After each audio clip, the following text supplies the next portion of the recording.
الحمد لله وحده والصلاة والسلام على من لا نبي بعده على صاحب التاج والمعراج الذي اسمه مكتوب في الإنجيل والتوراة. أما بعد فأعوذ بالله من الشيطان الرجيم. بسم الله الرحمن الرحيم.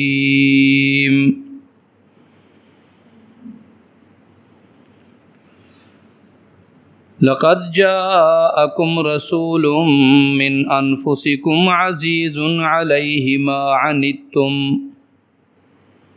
حريص عليكم بالمؤمنين رؤوف رحيم. فإن تولوا فقل حسبي الله لا إله إلا هو عليه توكلت وهو رب العرش العظيم.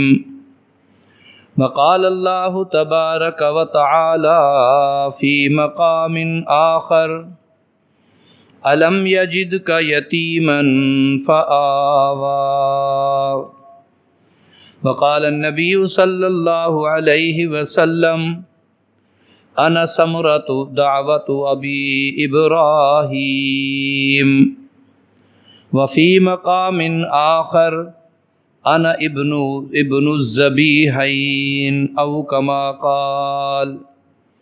صدق الله العظيم وصدق رسوله النبي الكريم، ونحن على ذلك لمن الشاهدين والشاكرين والحمد لله رب العالمين. اللهم صل على محمد وعلى آل محمد كما صليت على إبراهيم وعلى آل إبراهيم إنك حميد مجيد.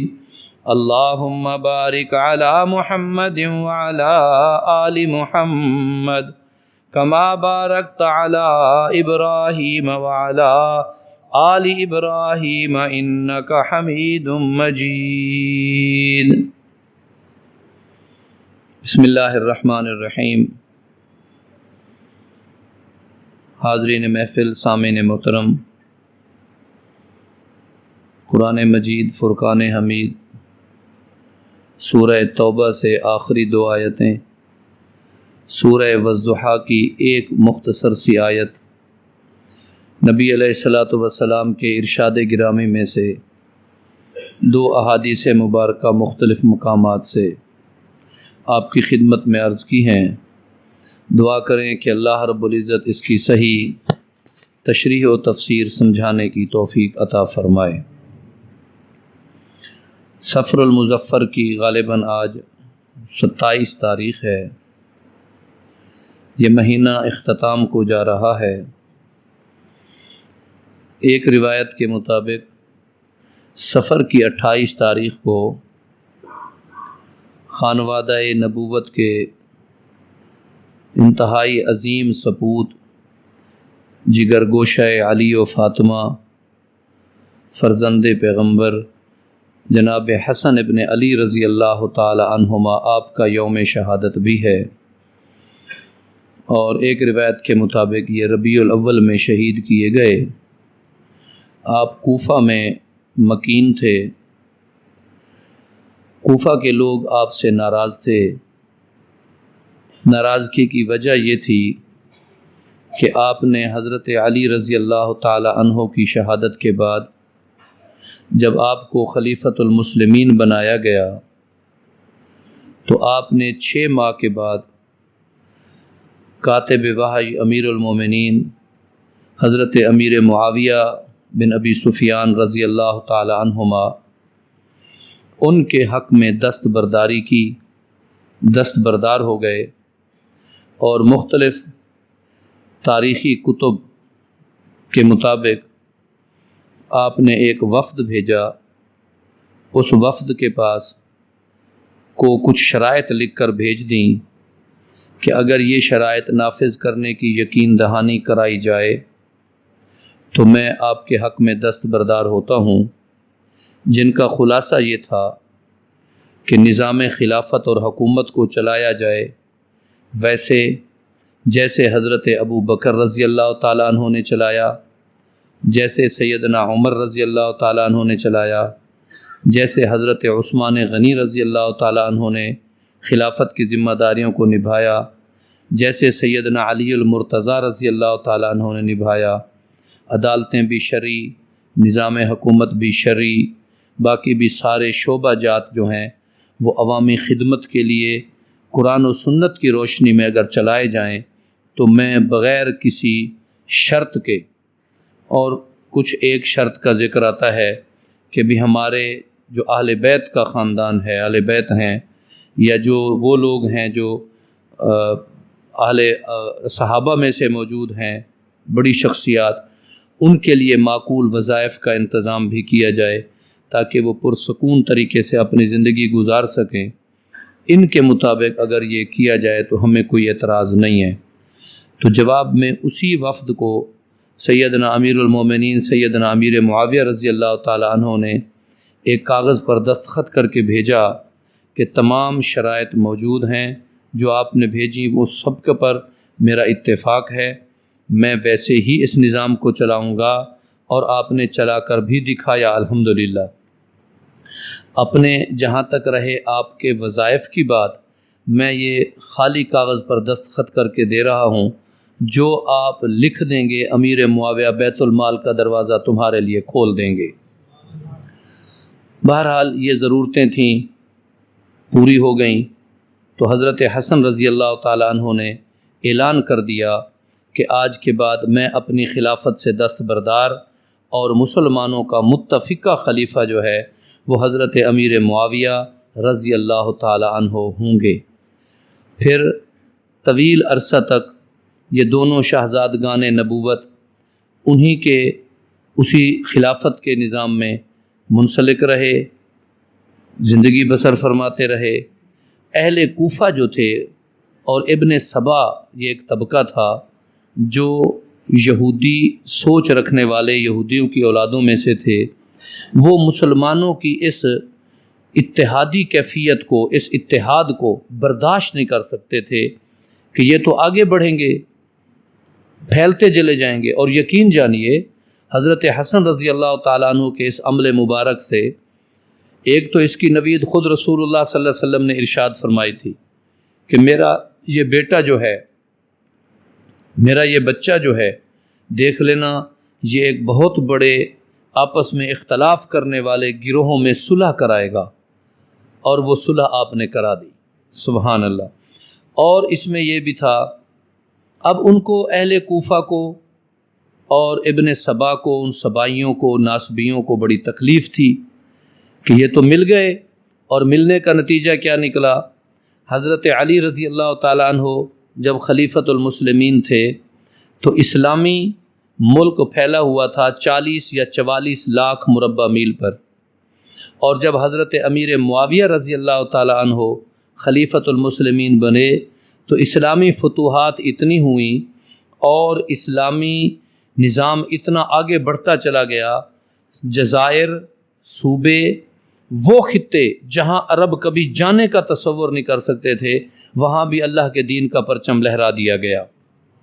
اور یہ جو حصہ تھا یہ 60 لاکھ مربع میل پر پہنچ گیا، آدھی کے قریب دنیا یا اس سے بھی کچھ زیادہ دنیا کو حضرت امیر معاویہ رضی اللہ تعالیٰ عنہ نے فتح فرما لیا۔ یہ اتحاد کی برکت تھی، یہ مل جانے کی برکت تھی۔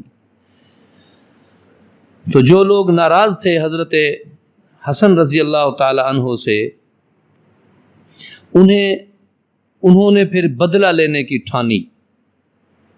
یہود بدلہ لینے کے لیے آج تک اس انداز کو اپناتے ہیں، آج تک اپناتے ہیں، ایسے ہی راہ چلتے مار دو پتہ ہی نہ چلے۔ ابھی دیکھو نا پچھلے دنوں ڈاکٹر محمد عادل شہید رحمۃ اللہ علیہ، قصور کیا ایسی بات تھی جس سے وہ ناراض تھے؟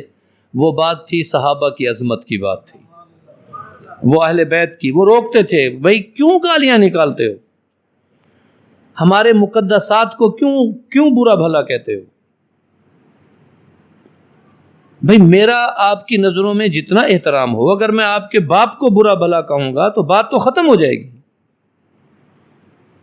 من اکرم اکرما، جو عزت کرے گا وہ عزت کرائے گا، اور جو عزت نہیں کرے گا وہ کیوں توقع رکھے کہ میری بھی عزت کی جائے؟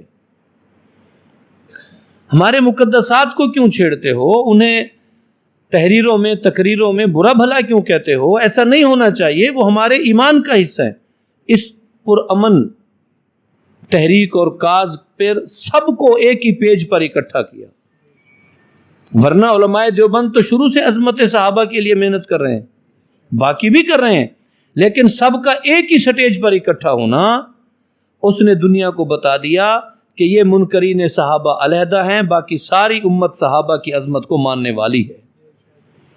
دیوبندی مسلک آ گیا، بریلوی مسلک آ گیا، اہل حدیث آ گئے، جماعت اسلامی والے حضرات آ گئے، باقی سارے آ گئے، تاجر شامل ہو گئے، کاشتکار شامل ہو گئے، ہر وہ شخص جو جتنا بھی اپنے اندر محبت اور درد رکھتا تھا، اس رائے پر اس کا اتفاق تھا کہ صحابہ کو، اہل بیت کو، مقدس شخصیات کو، اولیاء اللہ کو، ان کو برا بھلا نہیں کہنا چاہیے۔ کوئی شریف آدمی بھی اس کی اجازت نہیں دیتا، چاہے جائے کہ مذہبی ہو یا نہ ہو، کوئی شریف آدمی بھی اس کی اجازت نہیں دیتا۔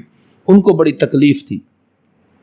حضرت حسن رضی اللہ تعالیٰ عنہ سے انہوں نے آپ کو زہر دیا، اور زہر دینے میں ان ہی کے نکاح میں موجود ایک خاتون، ان کی بیوی کو انہوں نے خریدا، مجبور کیا، سکھایا۔ جعدہ بن اشعث اس کا نام تھا۔ آپ نے بہت شادیاں کی ہوئی تھیں، کوئی فوت ہو جاتی تھیں، کوئی طلاق لے لیتی تھیں، تو جعدہ بن اشعث نام کی اس عورت نے آپ کو زہر پلایا۔ باہر سے اور لوگ تھے، اندر سے وہ ساتھ تھی، اور اسی زہر کے نتیجے میں آپ کو اللہ نے شہادت کے منصب پر فائز فرمایا۔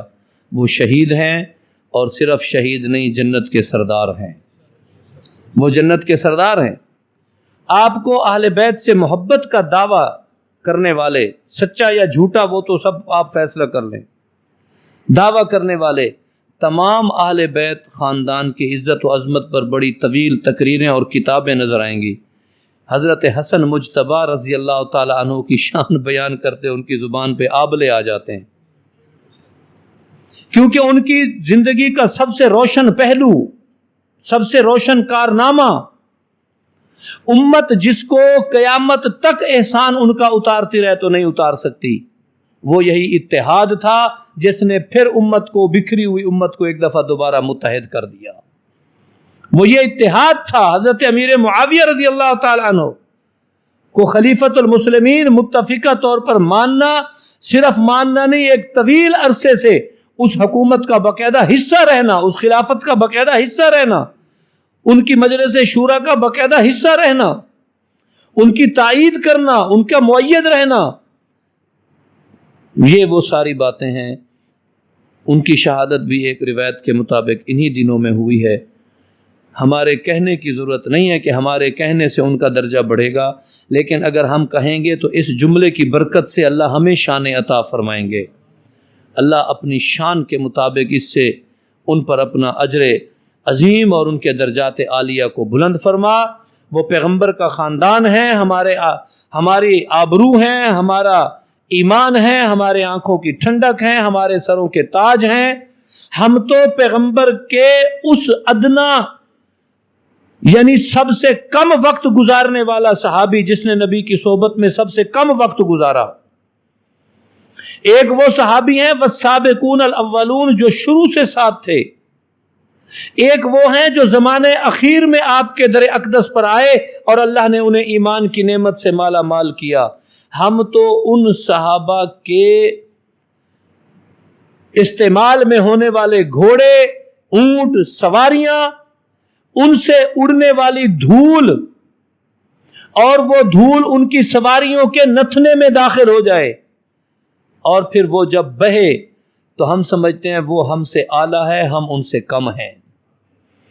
اب کوئی کہے مول صاحب یہ بات آپ نے مبالغے کے طور پر کر دی، اتنی جذباتی بات۔ نہ مسلک بریلوی کے سب سے سرخیل اور سب سے بڑے، جن کے فتاوی پر، جن کے نظریات پر، جن کے اعتقادات پر اس مسلک کی بنیاد ہے، امام احمد رضا خان بریلوی، ان سے کسی نے پوچھا کہ حضرت عمر بن عبدالعزیز جو تابعی ہیں، جن کا دور لوگ خلافت کا زمانہ سمجھتے ہیں، اور حضرت امیر معاویہ رضی اللہ تعالی عنہ جو صحابی ہیں، ان دونوں میں آپ کیا فرق کرتے ہیں؟ تو انہوں نے جواب میں یہی فرمایا کہ وہ تابعی صحابہ کے گھوڑوں سے اڑنے والی گرد کا مقابلہ بھی نہیں کر سکتے، کیونکہ انہیں محمد کی صحبت حاصل ہے، رسول اللہ صلی اللہ علیہ وآلہ وسلم کی صحبت حاصل ہے، تربیت حاصل ہے، آپ ہی سے انہوں نے سب کچھ سیکھا، ان کی نمازوں کی اصلاح، تلاوتوں کی اصلاح، ان کی تربیت، ان کے لیے نظام زندگی، ان کے لباس، ان کا کھانا پینا، ان کی بود و باش، اس کی نگہبانی کون کر رہے ہیں؟ جناب محمد الرسول اللہ کر رہے ہیں صلی اللہ علیہ وسلم۔ اتنے اعلیٰ درجے پر فائز وہ مبارک مقدس جماعت، ان کے متعلق جب کسی طبقے کو کہا جاتا ہے خدا کے بندے ان کو کیوں برا بھلا کہتے ہو، کیا ہو گیا تمہیں؟ قرآن ان کو اولئک هم الفائزون کہتا ہے، قرآن انہیں مفلحون کہتا ہے، قرآن انہیں راشدون کہتا ہے، قرآن انہیں کل وعد اللہ الحسنہ کہتا ہے، قرآن انہیں کامیاب جماعت کہتا ہے، قرآن ان کو معیار قرار دیتا ہے کہ ایمان لانا ہے تو ایسا ایمان لاؤ۔ پیغمبر علیہ الصلوۃ والسلام دنیا سے جاتے جاتے یہ ہمیں پیغام دے گئے، اصحابی کالنجوم، میرے صحابہ ستارے ہیں، کسی کے پیچھے لگ جانا کامیاب ہو جاؤ گے۔ نبی علیہ الصلوۃ والسلام جاتے جاتے فرما گئے، اللہ اللہ فی اصحابی لا تتخذوہم من بعدی، میرے بعد میرے صحابہ کو غرضہ تنقید کا نشانہ نہ بنانا۔ خیال کرنا صحابہ پر جب تنقید اٹھے گی تو میری عدم تربیت کی طرف اشارہ ہوگا۔ میں محمد نے وہ تربیت کی ہے کہ میرے صحابہ دنیا کے کامل ترین انسان ہیں، کامل ترین انسان ہیں۔ انبیاء کے بعد دنیا میں اگر کوئی شانیں ہیں تو وہ صحابہ کرام کی ہیں۔ خیر، چونکہ یہ سفر کا مہینہ ایک حوالے سے ان کی شہادت کا دن ہے، حضرت حسن مجتبی رضی اللہ تعالی عنہ، حضرت حسن رضی اللہ تعالی عنہ کو اللہ رب العزت نے جو چہرہ عطا فرمایا تھا، چہرے کے جو خد و خال تھے، سبحان اللہ، وہ ایسے تھے جیسے رسول اللہ صلی اللہ علیہ وسلم کا چہرہ مبارک ہو۔ حضرت حسن رضی اللہ تعالی عنہ کا چہرہ مبارک سینے تک، حضرت حسین رضی اللہ تعالی عنہ کا باقی پورا جسم مبارک، یہ دونوں رسول اللہ صلی اللہ علیہ وسلم سے مشابہت رکھتے تھے۔ آپ حیران ہوں گے، اسی پچھلے 4 دنوں یا 5 دنوں کی بات ہے، رات کے کوئی 9 ساڑھے 9 کا ٹائم ہوگا، مجھے بچوں نے آ کر کہا جی کچھ مہمان ملنے آئے ہیں۔ ان مہمانوں میں ایک معمر بوڑھا آدمی تھا جس کی عمر کم و بیش 80 سے 90 سال تھی، باقی 2-3 جوان بھی تھے۔ میں جا کر اسے ملا، اس نے کہا او صحیح مولانا عبدالحی صاحب کیا حال ہے؟ استاد جی خیر ہو؟ مفتی صاحب ٹھیک ہو؟ میں بھی مسکرایا، مہمان بھی مسکرایا، ہم نے اسے بٹھایا، بزرگوں کو ان کا جو چائے پانی اکرام، ان کا آنے کی مقصد۔ پھر انہیں کسی نے بتایا صحیح اے مولانا عبدالحی نہیں، اے انہا پوترے۔ اچھا یار اکی تو ذرہ ہی فرق نہیں پیا، یہ تو ویسے کا ویسا چہرہ۔ تو میں نے کہا جی مجھے اور کوئی بھی پیکج اللہ نہ دے، یہ تھوڑا ہے کہ میں اپنے والد کی شکل پہ آ گیا۔ تو حضرت حسن رضی اللہ تعالی عنہ اپنے چہرہ مبارک کے اعتبار سے وہ رسول اللہ صلی اللہ علیہ وآلہ وسلم کے مشابہت رکھتے تھے۔ کانا شبہن لنبی ابنن لعلی، ان کی مشابہت نبی جیسی تھی لیکن بیٹے حضرت علی کے تھے۔ کانا شبہن لنبی ابنن لعلی، علی کے بیٹے تھے۔ مشابہت آپ کی جو تھی وہ رسول اللہ صلی اللہ علیہ وآلہ وسلم جیسی تھی۔ اللہ نے ایسے نور سے نوازا اور ایسی مشابہت عطا فرمائی، سبحان اللہ سبحان اللہ۔ آپ نے سنا ہوا ہے نعم الراکب نعم المرکب، آپ ان بچوں کو کندھوں پہ اٹھا کے جا رہے ہیں اور حضرت عمر اور کچھ صحابہ اور ملے اور فرمانے لگے کیا خوش نصیب بچے ہیں، ان کی سواری میرے محمد کے کندھے، نبوت کے کندھے ان بچوں کی سواری ہے۔ مرکب، مرکب مانی جس پر سوار ہوا جائے. کتنے نورانی اور مبارک بچے ہیں جن کی سواری میرے پیغمبر کے کندھے ہیں. اس بات کو کہنے والے کو حضرت عمر رضی اللہ تعالیٰ عنہ، دیگر صحابہ بھی موجود ہیں رضوان اللہ تعالیٰ علیہ مجمعین، میرے پیغمبر نے پتہ کیا جواب دیا؟ سبحان اللہ. فرمانے لگے یہ تو ٹھیک ہے، نعم المرکب، سواری بہت اچھی ہے، لیکن ذرا سواروں کو دیکھو، نعم الراکب، سوار کتنے اچھے ہیں، یہ سوار کتنے اچھے ہیں. سواری بھی اچھی ہے تو سوار بھی تو اچھے ہیں نا. اللہ نے انہیں کتنا خوبصورت بنایا، کتنی اللہ نے انہیں مقام اور مرتبہ عطا فرمایا. ہم تو سفر کے مہینے کو بڑا کمزور سمجھتے ہیں، دنوں کو گالیاں دیتے ہیں، ہم زمانے کو برا بھلا کہتے ہیں. حالانکہ میں تو یہ حدیث مبارکہ اکثر آپ کو ان دنوں میں تو خاص طور پر عرض کرتا ہوں، حدیث قدسی ہے کہ ابن آدم مجھے گالیاں دیتا ہے، یسبنی ابن آدم. اللہ فرماتے ہیں کہ آدم کی اولاد یا آدم کے بیٹے مجھے گالیاں دیتے ہیں. صحابہ نے عرض کیا اللہ کے نبی، اللہ کو کون گالیاں دے؟ اللہ کی ذات اقدس کا اعتراف تو مشرک بھی کرتے ہیں، اللہ رب العزت کی عظمت کو تو مشرک بھی مانتے ہیں، پھر یہ گالیاں دینا یہ کیا کنایا ہے، یہ کیا مشابہت ہے، یہ کس سے استعارہ ہے؟ تو آپ نے جواباً ارشاد فرمایا، اللہ رب العزت فرماتے ہیں یہ ابن آدم یسب الدہر، یہ ابن آدم جو ہے یہ زمانے کو گالیاں دیتا ہے، کبھی صبح کو، کبھی شام کو، کبھی مہینوں کو، کبھی دنوں کو، کبھی اوقات کو، کبھی لمحات کو، اور ان کو یہ پتہ نہیں وَأَنَا الدَّهْرُ، زمانہ تو میں اللہ آپ ہوں، زمانہ تو میرے حکم سے ہے.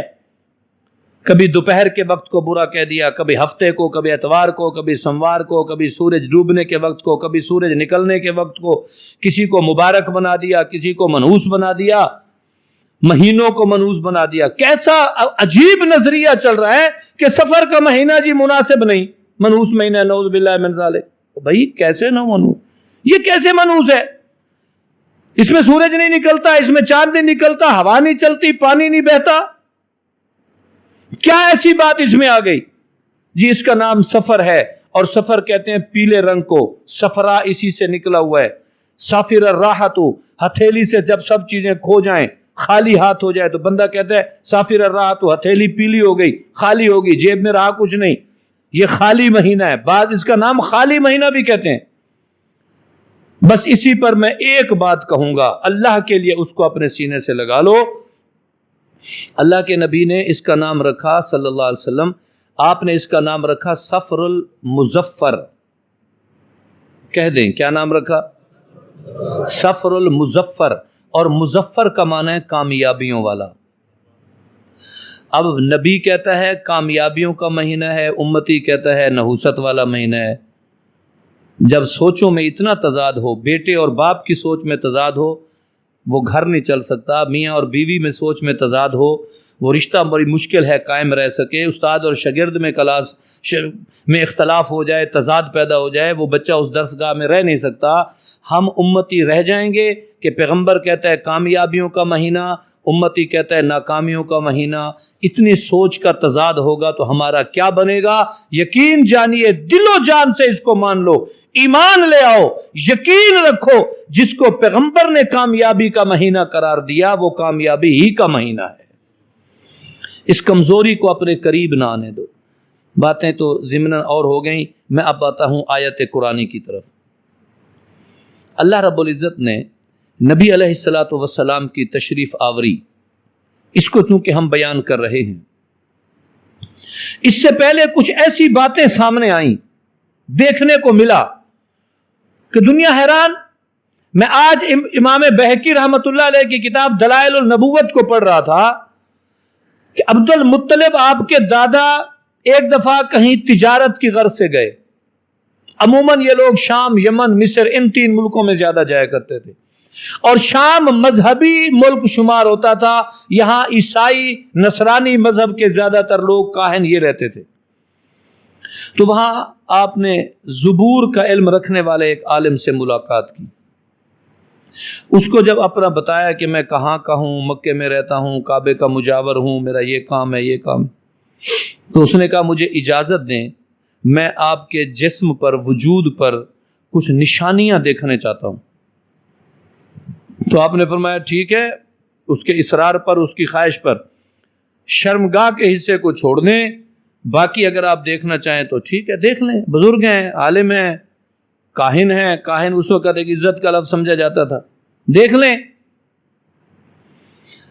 اس کا مقصد ہے ہم کبھی کبھی یہ جو کہتے ہیں کہ زمانہ اسلام سے پہلے وہ لوگ بالکل جاہل تھے، اور اس کا مقصد ہے سب ایسے نہیں تھے۔ میرے پیغمبر کے دادا قید لگا رہے ہیں کہ وہ حصہ جو سطر ہے، جس کا ڈھانپنا ضروری ہے، ملت ابراہیمی ہے، اور مرد کے لیے سطر کتنا حصہ ہوتا ہے؟ ناف سے لے کر گھٹنوں تک، ناف سے لے کر گھٹنوں تک یہ حصہ مرد کے لیے سطر ہے، اسے آپ نہیں دیکھ سکتے، دکھا سکتے۔ اور عورت کا کتنا حصہ؟ عورت کو تو کہتے ہی مستورات ہیں، اس کے ہاتھوں کی کلائیاں، یہ ہاتھوں کے گٹے اس سے آگے، پاؤں کے ٹخنے اس سے نیچے، اور چہرہ بالوں سے نیچے، کانوں کے علاوہ یہ، اس کو عیاں کر سکتی ہے، لیکن کس پر؟ جس سے اس کا نکاح نہیں ہوتا۔ ایسا مرد جس مرد سے اس عورت کا نکاح شرعن حرام ہے، اس کو دکھا سکتی ہے یہ چیزیں بھی، غیر کو تو بالکل نہیں دکھا سکتی، حالانکہ اپنی آواز بھی نہیں سنوا سکتی غیر کو، یہ بھی منع ہے۔ اور اگر آواز سنوانے کی اجازت ہوتی تو ان کو کہیں مؤذن بنایا جاتا، کہیں مکبر بنایا جاتا، کہیں کوئی اور اسلامی خدمت ان سے لے لی جاتی، بیان کبھی ان سے کرا لیا جاتا، پردے میں ہی کرا لیا جاتا۔ آواز پر بھی بین ہے، نہیں دکھا سکتے۔ میں کہنے کے باوجود، آپ سننے کے باوجود، آپ اللہ کے اس بنائے ہوئے قانون پر ہم سب گرفت کرنے میں کمزور ہیں، ہم کمزور ہیں۔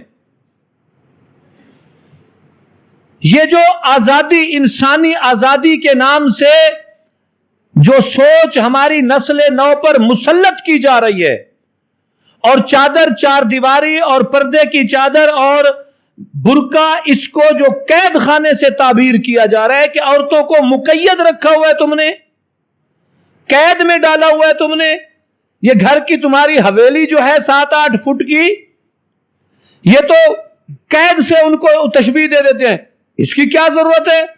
تم اگر آتے جاتے ہو تو اسے بھی آنا جانا چاہیے۔ یہ برقع پہنا کے تم نے اس کے اوپر وزن لادا ہوا ہے، یہ کہاں کا انصاف ہے؟ یاد رکھیں، یہ ساری وہ باتیں ہیں جو ہمیں بے دین بنانے کی کوشش ہے، ورنہ زمانہ اسلام سے پہلے بھی کچھ خاندانوں میں ایسا وقار موجود تھا جن کے خاندانوں کے وقار کو آج بھی لوگ اس نظر سے دیکھتے ہیں کہ کیا خوب وقار تھا۔ تو خواجہ عبد المطلب نے اس کاہن سے کہا تیرا جی چاہتا ہے تو دیکھ لو، دیکھ لو۔ جب انہیں دیکھا تو اس نے جسم کے کسی حصے کو نہیں دیکھا۔ امام بہقی رحمۃ اللہ علیہ نے لکھا ہے انہوں نے ناک کے نتنوں کو یوں دیکھا اور واہ واہ کہہ اٹھا، اللہ اکبر کہہ اٹھا کہ مجھے ایک طرف نبوت نظر آتی ہے اور دوسری طرف بادشاہت نظر آتی ہے، نبی بھی آپ کے گھر کا اور بادشاہت بھی آپ کے در کی لونڈی۔ سبحان اللہ۔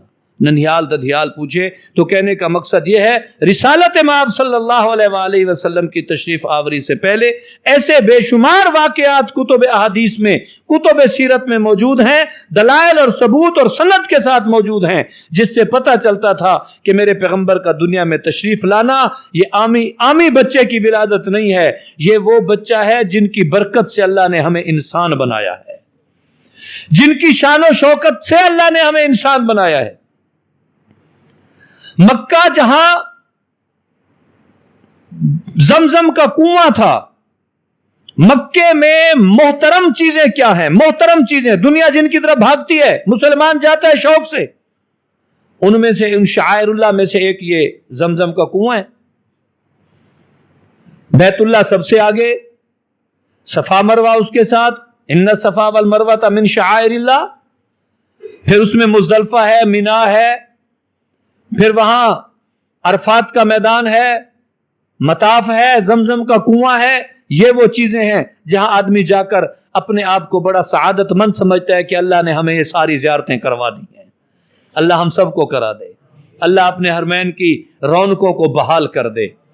یہ جو کرونا وائرس کی وجہ سے رونقیں ماند پڑی ہوئی ہیں، ورنہ وہاں تو سبحان اللہ، جس گلی سے نکلو، جس ہوٹل سے نکلو تو ایک ہی آواز، لبیک اللہم لبیک لبیک لا شریک لک لبیک. اللہ ہم سب کو بار بار لے جائے.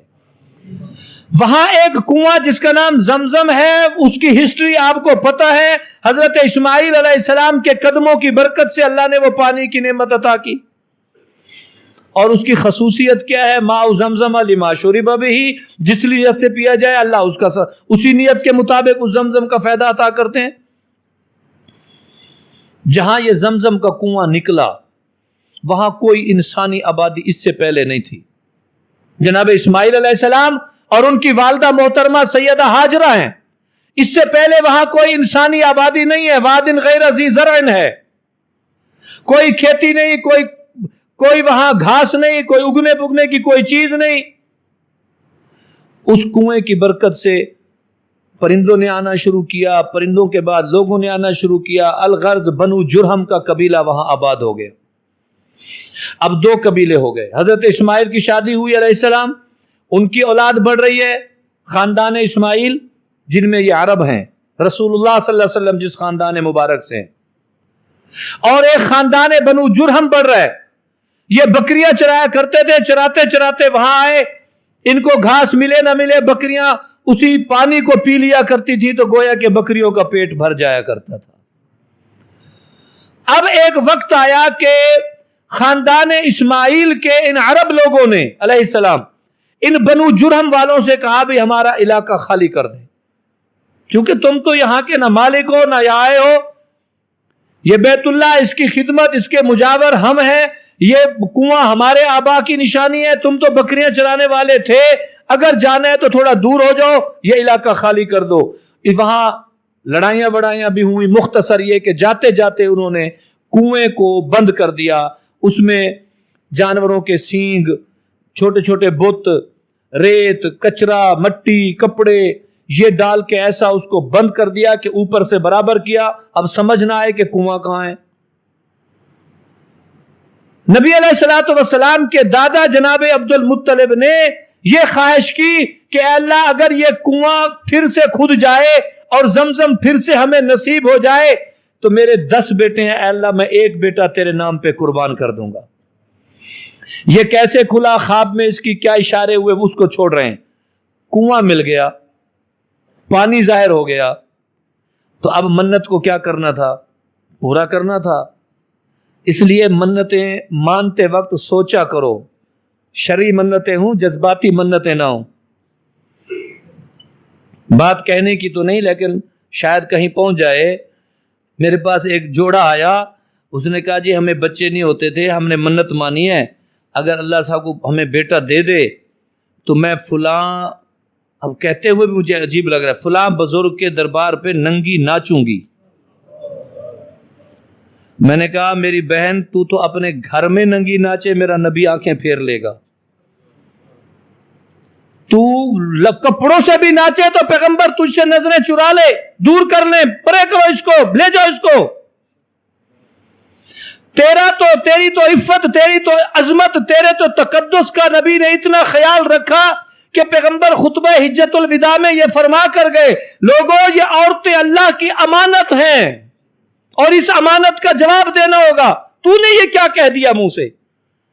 جاؤ، یہ فضول قسم کی تیری منت ہے، اس کو کوئی نہیں. اس پر بھی استغفار کرو، اور اللہ نے بیٹے کی نعمت نوازی ہے اس پر بھی اللہ کا شکر ادا کرو. ضعیف الاعتقادی اتنی دماغ میں بھری ہوئی تھی کہ بس انہوں نے جو کچھ آگے کیا اس کا میں ذکر نہیں کرتا. یعنی منتیں مانتے وقت ضرور سوچا کرو خلاف شریعت منت نہ ہو. اللہ اور اس کے رسول ناراض ہو جائے، قانون ٹوٹے، شریعت کی حد ختم ہو جائے، خرافات کی طرف چلے جائیں، یہ منتیں نہیں، یہ بےہودگیاں ہیں، یہ دین کے ساتھ مذاق ہے، یہ اللہ کی نعمتوں کا شکر ادا کرنے کی بجائے کفران نعمت ہے۔ اس دینے والی ذات کو کیسے ہم نے سمجھا اور کس طرح اس کا ہم شکر ادا کر رہے؟ لا حول ولا قوت الا باللہ۔ منت تھی، اب منت کے لیے سب تیار ہو گئے، بچوں کو کہا بیٹے زمزم مل گیا، میں نے خواہش کی تھی لہٰذا اب قربانی دینی ہوگی کسی ایک بیٹے نے۔ سب نے کہا ہم تیار ہیں، سب کو لے گئے حبل نامی بت کے سامنے، وہاں قرآن اندازی ہوئی، نام نکلا جناب عبداللہ کا، اور حضرت عبداللہ انتہائی حسین، پروقار، پرجمال شخصیت کے مالک تھے، آپ کے چہرے کا جو نکھار تھا سبحان اللہ۔ اور وہ پتہ ہے کیوں تھا؟ کہ آپ کی پیشانی سے کیا نکلتا تھا؟ نور نبوت، میرے پیغمبر نے جو آپ سے آنا تھا۔ یہ تو سارا حسن، سارا وقار، سارا جلال دنیا میں اگر ہے تو میرے پیغمبر کی وجہ سے ہے۔ ارے آقا پر درود پاک پڑھتے رہو، آقا کی سنتوں کا اتباع کرتے رہو، آقا علیہ الصلوۃ والسلام کے فرمائے ہوئے اصولوں اور طریقوں کے مطابق ہاتھ کا استعمال کرو، زبان استعمال کرو، کان استعمال کرو، آنکھوں کا استعمال کرو، پورے اپنے جسم کو اللہ کے نبی کے تابع کر دو، اسی طرح ان اعضائے جسمانی کا استعمال کرو۔ پیغمبر کی اداؤں کی برکت سے جو چہروں پہ اتنا نور آتا ہے تو پیغمبر کے خاندان کو اللہ نے کتنا نور نوازا ہوگا۔ کبھی کبھی ہم کہتے ہیں نا فلاں اللہ والے کو دیکھا، یقین جانیے آنکھیں خوش ہو گئی، دیکھتے رہ گئے، کیا اللہ نے نور دیا تھا، سبحان اللہ۔ تو خیر قرآن نکل آیا حضرت عبداللہ کے نام کا، ذبح کرو۔ اب برادری ساری چاہتی تھی کہ ایسا خوبصورت اور حسین بچہ ذبح نہیں ہونا چاہیے، اور اس ساری برادری نے یہ فیصلہ کیا کہ کوئی حل نکالا جائے۔ ایک عورت جو کاہنہ تھی اس سے پوچھا، اس نے کہا حل یہ ہے کہ آپ کے ہاں کوئی آدمی اگر قتل ہو جائے تو اس کی صلح کرنا مقصود ہو تو مقتول کے خاندان کو قاتل کا خاندان کیا تاوان دے کر صلح کرتا ہے؟ انہوں نے کہا جی 10 اونٹ۔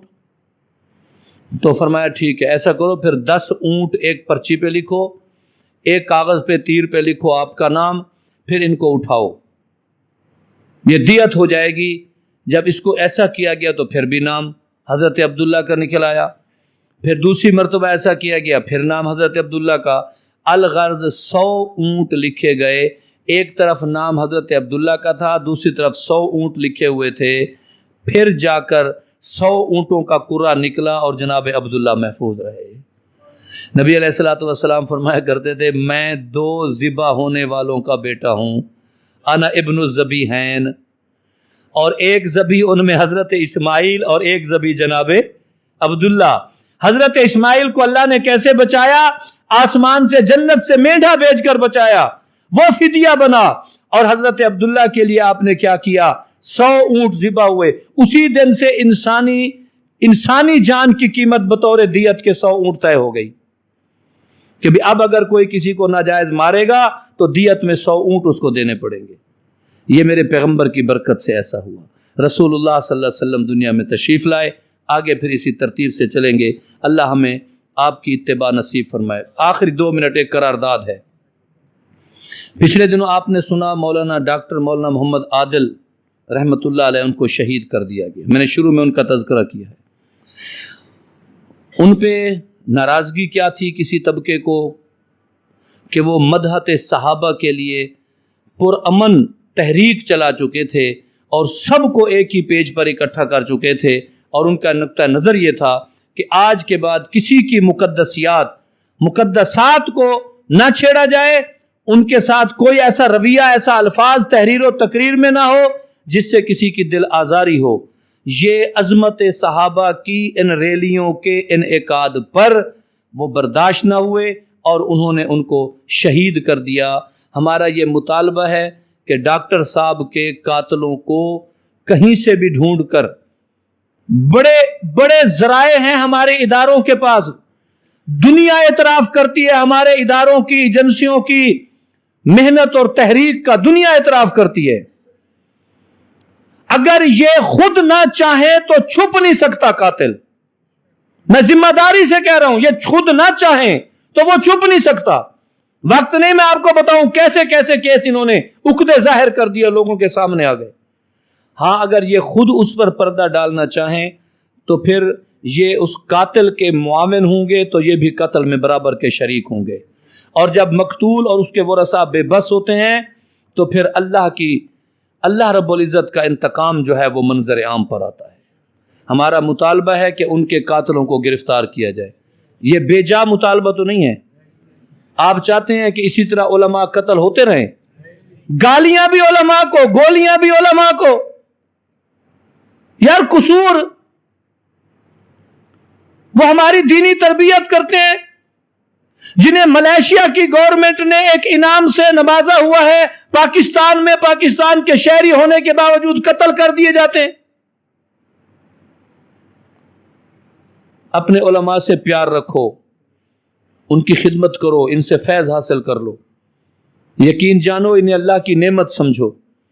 وہ پروپیگنڈا جو علماء کے خلاف ہمیں اکساتا ہے اور ہمارا نقصان کرنے کی کوشش کرتا ہے، اس سے دور رہو. کسی صورت وہ مناسب نہیں ہے، کسی صورت وہ بہتر نہیں ہے. علماء ہمارے سروں کے تاج ہیں، وہ جس بھی مسلک کے ہم ان کا احترام اور ان کی حفاظت کا اہتمام کرنا اپنی ذمہ داری سمجھتے ہیں. اللہ تعالیٰ انہیں جوار رحمت میں جگہ عطا فرمائے. استاذ المحدثین تھے، استاذ العلماء تھے. یہ جو بربریت کی گئی دن دہاڑے، یہ انتہائی وحشت ناک تھی. اللہ تبارک و تعالی ہمارے ملک کو امن اور سلامتی عطا فرمائے. اللہ ہمیں عمل کی توفیق عطا فرمائے.